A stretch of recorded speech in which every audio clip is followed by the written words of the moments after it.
পুস্তকে শরীফার গল্পের কারণে সমাজ ও পরিবারে অস্থিতিশীলতা তৈরি হতে পারে। আমাদের সন্তানদের এ থেকে কিভাবে রক্ষা করব, বাঁচাবো? আপনারা জানেন ষষ্ঠ এবং সপ্তম শ্রেণীর বইয়ে এই পরিমাণ ইসলামী বিদ্বেষের চাষ করা হয়েছে। এই বই দিয়ে সন্তানকে শিক্ষা নয় বরং বিষ দেয়া হচ্ছে। এই বিষের কারণে আমাদের সন্তানরা নাস্তিক, বেঈমান, সমকামী, বেয়াদব এবং দাড়ি, টুপি এবং পর্দার প্রতি বিদ্বেষী হয়ে তারা বড় হবে। এটা এদেশের কোনো মুসলমান, এমনকি কোনো হিন্দুও এটা আশা করেন না। কিন্তু দুঃখজনক হলেও প্রস্তাবিত বইয়ে 6-7 বইয়ে, বিশেষ করে ইতিহাস ও সমাজবিজ্ঞানের বইয়ে সেরকম বিষয় দিয়ে পরিপূর্ণ, বইয়ের এই মাথা থেকে সে মাথা পর্যন্ত। এর মধ্যে বিশেষ করে প্রশ্নকর্তা যেটা বলেছেন, আমি এটা পড়েছি পুরা গল্পটা, একবার না অন্তত 10 বার পড়ছি, 10 বার, কমের পক্ষে আরো বেশি হবে। শরীফার গল্প নামে যে গল্প উল্লেখ করা হয়েছে এই বইয়ে, এটা হলো এই বছরের সবচেয়ে জঘন্য কর্মগুলোর মধ্যে থেকে একটা। আমাদের সমাজে কিছু অসভ্য লোক আছে। এই অসভ্য লোক, কিছু নোংরা কিসিমের মানুষ আছে। এই নোংরা কিসিমের মানুষরা এই দেশে সাংবিধানিকভাবে এখনো অবৈধ জিনিসটাকে বৈধ করার জন্য পায়তারা করছে। এই অসভ্য মানুষেরা আমাদের দেশে অনেক দেশের দৃষ্টান্ত দেখিয়ে, অনেক দেশ তারা তাদের পারিবারিক সম্পর্ক বলেন, তাদের জীবনের শান্তি বলেন, সব হারিয়ে তারা ধ্বংস হয়ে গেছে আল্লাহর নির্দেশের বাইরে তাদের প্রবৃত্তির পুজো করতে গিয়ে। তাদের অনুসরণ করে কিছু লোক আমাদের দেশে সমকামিতাকে বৈধতা দেওয়ার জন্য অপচেষ্টা সবসময় করতে থাকে। আমাদের সন্তানদের কাছে সমকামিতাকে একটা স্বাভাবিক বিষয় বানানোর চেষ্টা করে। নাহলে ক্লাস 6-7 বইয়ে এই গল্প আনার কি প্রসঙ্গ আছে, কি বিষয় আছে, শিক্ষার সাথে কি সম্পর্ক আছে? আর জিনিস খুঁজে পাও না যে শরীফার গল্প। শরীফার গল্প জিনিসটা কি আপনারা অনেকে জানেন না হয়তো। শরীফার গল্প বলতে বোঝানো হচ্ছে যে এই বইয়ে লেখা আছে যে একটা লোক, সে এক সময় তার নাম ছিল শরীফ, সে ছেলে ছিল এবং মাথা থেকে পা পর্যন্ত তার শরীরের সমস্ত অঙ্গ প্রত্যঙ্গ, অবকাঠামো সবগুলো পুরুষের। সে হঠাৎ করে নিজেকে মনে হচ্ছে যে আমি মহিলা। এটা শুধু তার মনের একটা ব্যাপার। তার মনে হলো, তার এই মানসিক রোগ দেখা দিল, সমস্যা দেখা দিল, সে নিজেকে মহিলা মনে করলো। এরপর থেকে সে নিজের নাম পাল্টায় রাখলো শরীফা। আসলে সে পুরুষ, এখন সে মহিলা সেজে গেছে। এটাকে বলা হয় ট্রান্সজেন্ডার, লিঙ্গ পরিবর্তন করা। আল্লাহ তাআলা তাকে যেই লিঙ্গে তৈরি করেছেন সে ওই লিঙ্গেই আছে, কিন্তু তার মনে হচ্ছে অন্য লিঙ্গ, সে এই জন্য অন্য লিঙ্গ হয়ে গেছে। ঢাকা ইউনিভার্সিটিতে অলরেডি এটার জন্য আলাদা বিভাগ চালু করা হয়েছে, কোটা চালু করা হয়েছে, আলাদা বিভাগ চালু করা হয়েছে এই ট্রান্সজেন্ডারের। এবং আমাদের বই পুস্তকে বাচ্চাদেরকে শরীফার গল্প শেখানো হচ্ছে। দেখেন এই গল্পটার জঘন্য দিকটা কি, যে আমাদের একটা বাচ্চা যখন শিখবে যে একজন মানুষ শরীফ থেকে শরীফা হয়ে যেতে পারে, আর একজন মানুষ শরীফা থেকে শরীফ হয়ে যেতে পারে, কিচ্ছুই না, শুধু ওনার মনে হলো তাই উনি পুরুষ থেকে মেয়ে হয়ে গেলেন, মেয়ে থেকে পুরুষ হয়ে গেলেন। এটা নাকি তার স্বাধীনতা।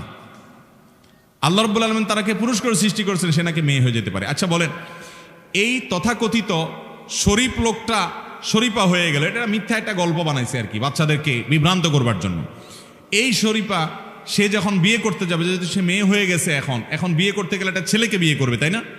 আর এই লোকটা আসলে আদতে মাথা থেকে পা পর্যন্ত, গায়ে গতরে, অবকাঠামো সব দিক থেকে শারীরিকভাবে সে কি একজন পুরুষ।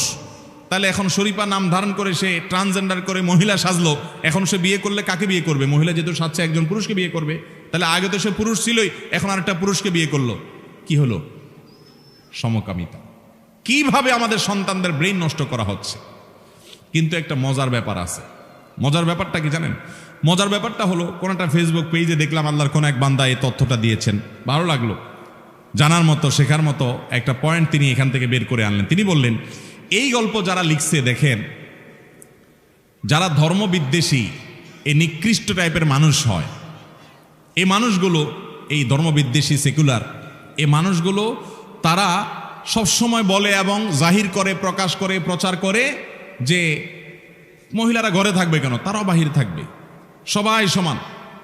আল্লাহ তাআলা সৃষ্টি করেছেন মহিলাদেরকে একরকম, পুরুষদেরকে আরেক রকম, অনেক কিছু পার্থক্য আল্লাহ তাআলা রেখেছেন। হ্যাঁ, অনেক দিক থেকে সমান, অনেক দিক থেকে আল্লাহ তাআলা পার্থক্য ব্যবধান রেখেছেন, কোনো দিক থেকে আবার মেয়েদেরকে আগায় রেখেছেন। এটা আল্লাহ তাআলার বিচার। আল্লাহ তাআলা তার চাইতে ভালো বুঝেন এমন কোনো মানুষ পৃথিবীতে তার সৃষ্টি কোত্থেকে স্রষ্টার মতো বুঝবে। মুশকিল হলো যারা মনে করে যে না মহিলারা ঘরে থাকবে কেন, তাদের তো বাইরে থাকা উচিত। এই গল্পে, শরীফার গল্পে লেখা হচ্ছে যে যখন থেকে সে নিজেকে মেয়ে ভাবতে শুরু করলো, শরীফ নাম, সে লোকটা যখন নিজেকে মেয়ে ভাবতে শুরু করলো, অর্থাৎ সে মেয়ে হয়ে গেল, তখন থেকে তারা বাহিরের শক্ত কাজ করতে ভালো লাগে না, মায়ের সাথে ঘরের কাজ করতে ভালো লাগে, তার ধোয়া পালা ইত্যাদি এগুলা করতে ভালো লাগে।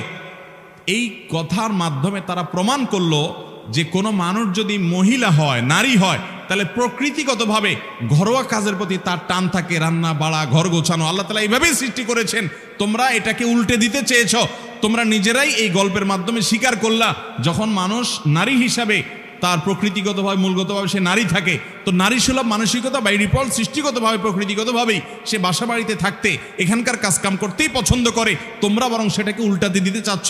তোমাদের গল্পই তোমাদের বিরুদ্ধে আজকে সাক্ষ্য দিচ্ছে। নির্মলেন্দু গুণ নামে একজন কবি আছেন, আপনারা ওনার কবিতা লেখা অনেকেই পড়েন বা পড়েছেন।